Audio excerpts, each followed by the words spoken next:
Shalom, kembali lagi bersama saya Mr. Rudy. Pada kesempatan kali ini kita akan membahas tentang demokrasi dalam Perjanjian Lama dan Perjanjian Baru. Pertama kita lihat dalam Perjanjian Lama.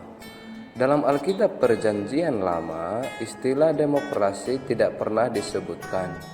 Namun, gambaran tentang demokrasi sendiri sudah digambarkan di dalam Perjanjian Lama. Artinya, bagaimana menghidupi demokrasi itulah yang ditunjukkan dalam Perjanjian Lama. Meskipun istilah demokrasi tidak ada tercantum dalam kitab Perjanjian Lama. Dalam Perjanjian Lama, semua manusia mempunyai hak yang sama untuk hidup dalam berkat dan pemeliharaan Allah. Dan itulah sebenarnya tujuan dari demokrasi sendiri. Dalam Perjanjian Lama diutamakan bahwa hukum diberikan oleh Allah kepada bangsa Israel agar mereka hidup dalam kebenaran. Dan yang kedua, seluruh umat memiliki kedudukan yang sama dan merata. Kedudukan, kebebasan, dan kasih yang sama diberikan oleh Allah kepada semua manusia. Dan itulah memang tujuan dari demokrasi itu sendiri.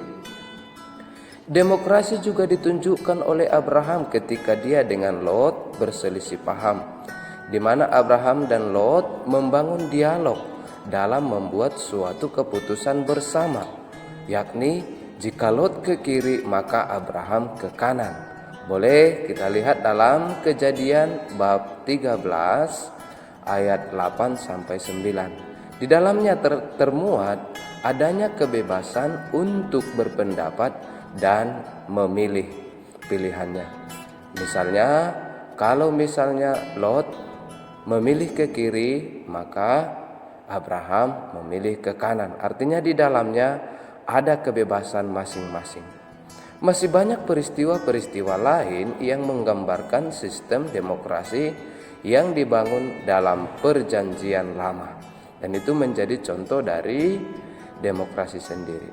Pada intinya, Allah mengatur dan mencampuri kehidupan umat manusia dengan maksud agar setiap orang mendapatkan kedudukan, kasih, keadilan, dan kebebasan yang sama bagi setiap orang. Karena memang itulah yang menjadi tujuan dengan adanya demokrasi. Sebagaimana kita tahu, demokrasi berarti setiap orang bebas untuk berpendapat dan setiap orang melakukan sesuai dengan haknya.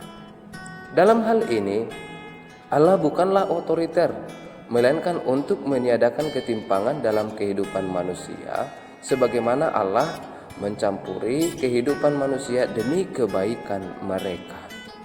Sekarang kita lihat poin yang kedua, yakni demokrasi dalam Perjanjian Baru.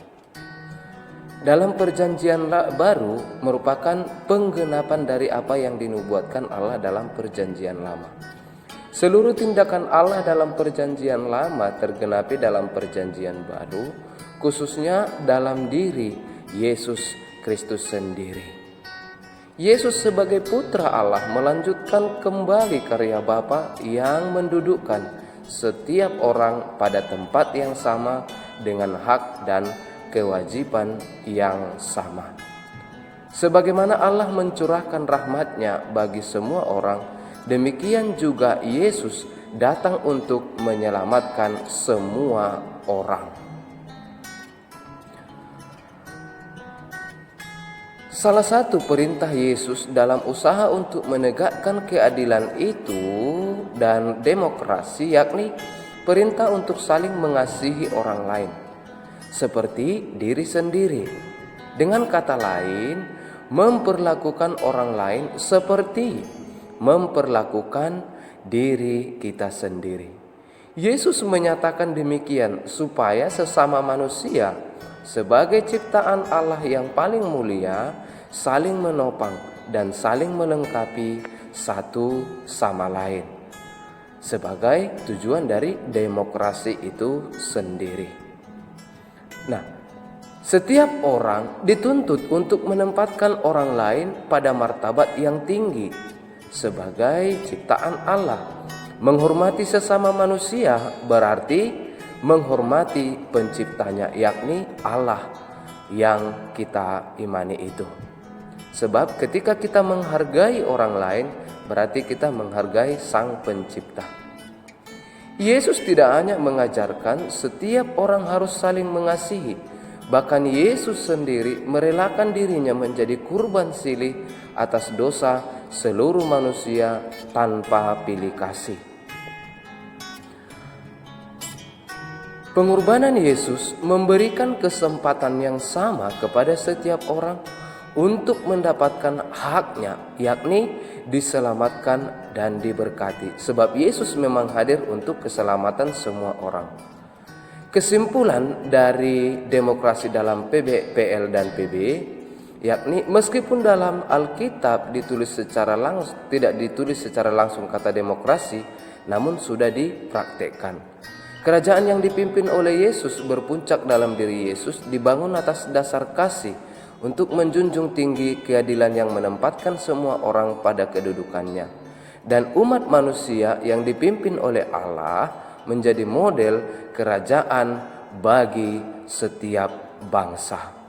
Sebab memang cara kepemimpinan yang ditunjukkan oleh Allah, yakni menghargai setiap orang, menerima setiap orang, dan mengakui hak dari setiap orang, sehingga memang setiap manusia itu dapat melakukan tindakannya sesuai dengan kehendak Allah.